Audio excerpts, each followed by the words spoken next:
Saudações a você que está assistindo esse vídeo. Você está presenciando o nascimento de um novo canal no YouTube que vai falar sobre animes, animações e como eu sou um estudioso de biologia, a gente vai colocar bastante biologia nessa mistura aí para aprender bastante, criar diversas teorias com um embasamento científico e nesse canal vai ter vlogs, vai ter análises, vai ter um monte de coisa bacana, beleza? Então bora pro vídeo.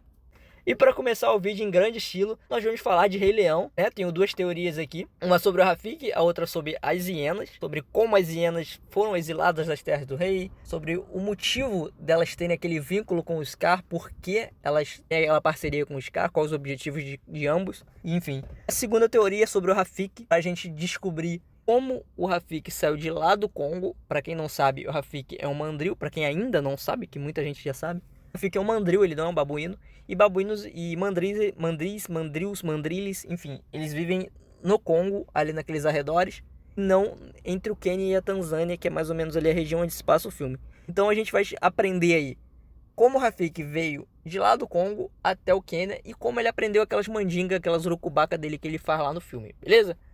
Vamos começar pelas hienas. E antes de falar da teoria, vamos aprender um pouquinho sobre as espécies de hiena e sobre os comportamentos dela, beleza? Existem três subespécies de hienas, a hiena listrada e a hiena marrom, que são necrófagos, ou seja, elas se alimentam de cadáveres e restos deixados por outros predadores. Mas, porém, contudo, todavia, as hienas do filme não são nenhuma dessas duas, elas são hienas malhadas. E essas sim são carnívoras e não só isso. Elas são um dos mais eficientes predadores da natureza e o mais bem-sucedido de toda a África. Esses caras correm a uma velocidade de até 40 km e podem chegar a pesar até 80 fucking quilos. Como se não bastasse, a sua mordida está entre as mais poderosas do planeta. Isso aí, superando até mesmo a dos leões. E não é só nesse quesito que elas superam o rei não, beleza? Devido ao seu coração ser muito grande e chegar a pesar cerca de 1% do seu peso corporal, elas superam em muito o leão em questão de resistência. Ah, mas o que isso quer dizer? Quer dizer que elas conseguem manter uma perseguição por muito mais tempo, conseguem manter uma batalha por muito mais tempo, e para reduzir de vez as chances das presas, né, elas ainda caçam em clãs de 50 até ali 100 membros que já foram computados aí, registrados. Então, agora que a gente já aprendeu um pouco sobre as hienas, a gente já está expert em hienas, só que não, a gente vai aprender um pouco sobre o posicionamento delas no filme. Primeiro, a gente viu que elas não são só carniceiras babosas e sarnentas como são retratadas, né? Segundo ponto, as hienas poderiam matar o Scar a qualquer momento do filme, sendo que no final, quando foi necessário, elas fizeram sem dificuldade nenhuma. Mas então, por que o Scar e as hienas trabalhavam juntos? Antes de entender isso, a gente tem que entender o motivo delas terem sido exiladas e não poderem caçar livremente aí pelas terras do rei. Só os leões tinham esse privilégio? Não, pois a gente vê claramente aí leões, guepardos, crocodilos, leopardos, enfim, todo mundo perambulando por lá sem problema nenhum. Então por que só as hienas que não podiam? Vamos lá. Como a Mufasa explica no início do filme, existe um ciclo, um sistema que deve ser respeitado. Leões caçam antílopes e búfalos para se alimentar, de fato, porém, a gente pode perceber que há um respeito. Eles conseguem conviver bem sem serem atacados constantemente. Então fica fácil de entender o motivo. Deve haver uma época específica para caça, ou limite de presas abatidas para manter o equilíbrio e a prosperidade nas terras do rei. E as hienas simplesmente não respeitavam isso. E não respeitavam o ciclo da vida. Por isso que elas foram exiladas. Se ainda não entendeu, eu vou te explicar melhor e vai ficar claro. Existem algumas peculiaridades bem interessantes sobre esses caras, que constatam essa afirmação. Primeira, hienas nascem algumas vezes lutando com seus próprios irmãos até a morte. E hienas já nascem com o dente, então elas matam e comem seus irmãos ali nos primeiros dias de vida. Isso com certeza é muito mal visto por outros animais. 2. Hienas, apesar de serem carnívoras e predadores bastante competentes, elas não fazem cerimônia e comem qualquer coisa.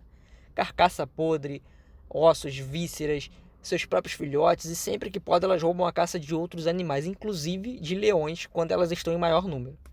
No caso, se alguma leoa nômade sem bando abater um animal, ela pode simplesmente ser espantada muito fácil por qualquer clã de hienas sem grandes problemas. E esse é o mais expressivo e forte motivo para elas terem sido exiladas. Se confirma no próprio filme, se você prestar um pouco de atenção durante o reinado do Scar, com a ferocidade das hienas, a matança descontrolada que elas proporcionaram, dizimou todas as populações de antílopes, gazelas, búfalos, gnus, enfim. E as que sobraram falaram, pô, com outro rei eles caçavam a gente, mas a gente tinha um sossego, né? Agora a gente está sendo dizimado, vamos se afastar daqui e vamos procurar outras terras. E foram embora. Tanto que a Sarabi fala que não existe grupo de caça porque as manadas foram embora, foram além das terras do reino e elas vão ter que sair também. E só para constar, galera, aquela seca que teve lá no negócio não foram as hienas que causaram, tá? Não foi o reinado do Scar que causou aquilo ali. Existem épocas de seca, existem épocas de seca no reino do Mufasa também. A diferença é que ele ajudava o pessoal, ele ajudava a galera, ele dava uma força. Aquilo ali foi só para dar um contraste mesmo. Não foi o Scar que causou aquilo na natureza, não, aquele desequilíbrio todo, não. Beleza? Vamos partir pro próximo tópico. Terceiro ponto, fedor. Galera, eu não sei por aí quem já teve a oportunidade de ir num zoológico e teve o azar de passar ali pela jaula dos grandes felinos, ou muito cedo ou no final do dia, ou seja, um período em que a higienização da jaula ainda não foi feita. Rapaziada, é um fedor que dá para ser sentido a não sei quantos metros de lá do início, dá para ser sentido e não é nada agradável, é um cheiro horrível, quase insuportável de ficar perto. Isso porque eles só comem carne. Agora você imagina um animal que só come resto de comida, que só come animal podre, come vísceras, come tudo de ruim, carne putrefada, come só o bagaço do animal. Imagina o fedor desse animal, deve ser insuportável até para os outros animais. Vocês não sabem o que é o cheiro de uma hiena na natureza, é insuportável. Então, agora que a gente já sabe o motivo delas terem sido exiladas, vamos ao porquê elas cooperavam com o Scar, que nada mais é do que aquela velha frase, uma mão lava a outra. E isso mesmo, o Scar precisava assumir o trono e as hienas precisavam caçar nas terras do reino, pois todos os animais preferiam viver lá e haviam regras de respeito, como eu já citei antes.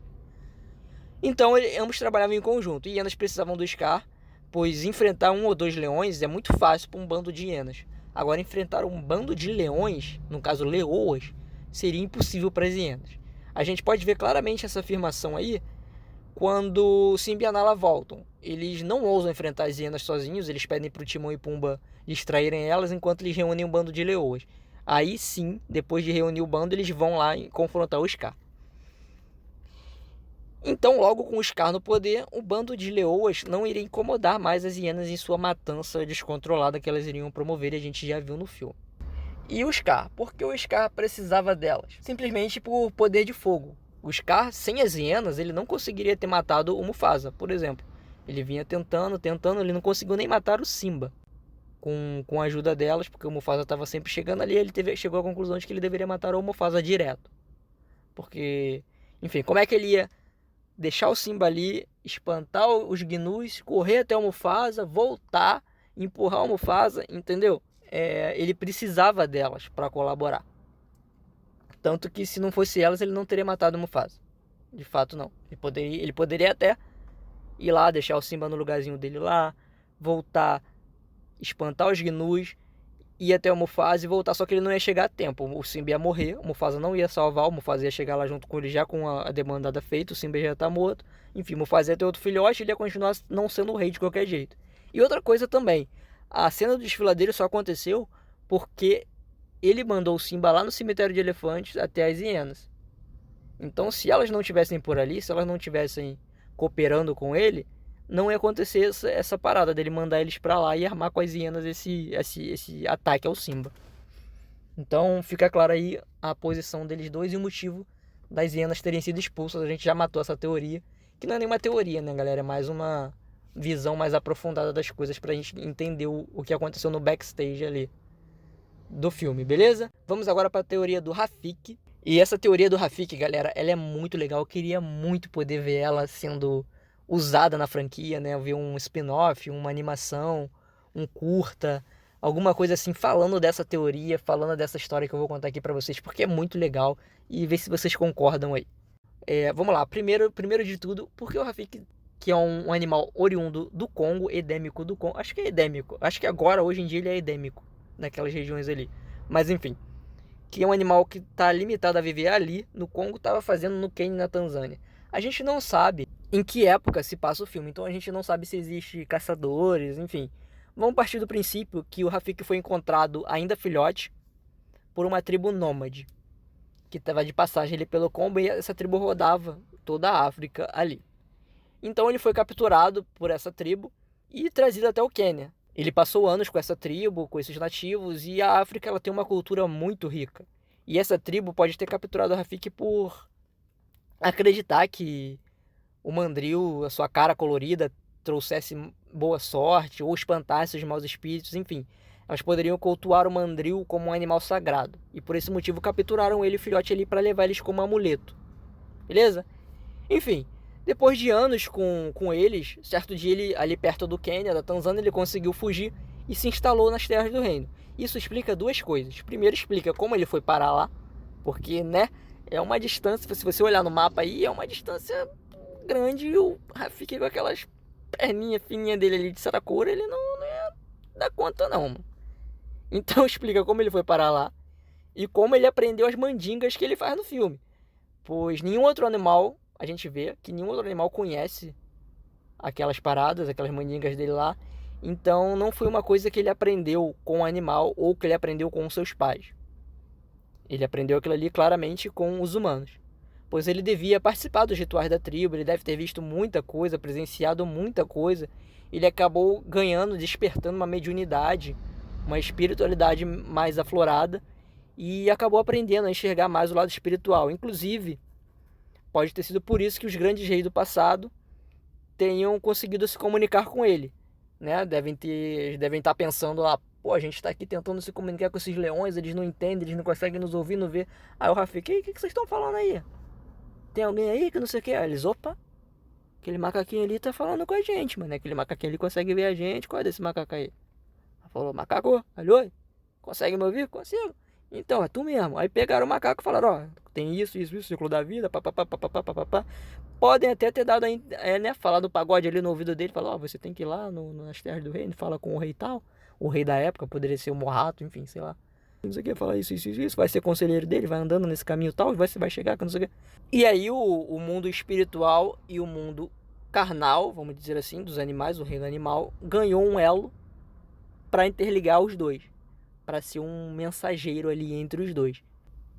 E então eles passaram a vibrar, para quem acredita, né, ele abriu o campo espiritual e passaram a vibrar em energias propícias para haver essa comunicação. Então foi daí que surgiu tudo, surgiu o contato com o Rafiki com os outros reis do passado, foi daí que surgiu esses rituais que ele faz para ver futuro, passado, enfim, essas paradas que ele faz aí loucona no filme. E a primeira parte dessa teoria é basicamente isso, eu não vou me alongar muito, senão vai ficar bem longo o vídeo. E não é essa a minha intenção, é fazer um vídeo bem esperto, bem dinâmico, pra galera fixar bem a informação, pra prender a atenção, pra galera tirar o máximo de proveito disso. Beleza? Por hoje eu vou ficando por aqui. Já tem alguns roteiros prontos, já tem roteiro de Mowgli, já tem algumas séries que eu tô pensando em fazer no canal, séries sobre crossovers, já tem um vídeo pronto também, eu já vou deixar esse spoiler aqui no vídeo, como seriam os personagens de Dragon Ball Super se eles fossem líderes de ginásio Pokémon, enfim, já tem bastante time montado aí, eu vou fazer um vídeo em seguida, soltando pra vocês os tipos de Pokémon, enfim. Por hoje é isso, galera. Deixa aquele like maroto aí pra fortalecer, compartilha esse vídeo, divulga esse canal, que vai ser um canal top, vai ser um canal imaculado, com uma qualidade muito boa pra vocês. E vai valer a pena a inscrição, beleza? Se inscreve aí, compartilha, deixa aquele like maroto. Fiquem com Deus. Fui!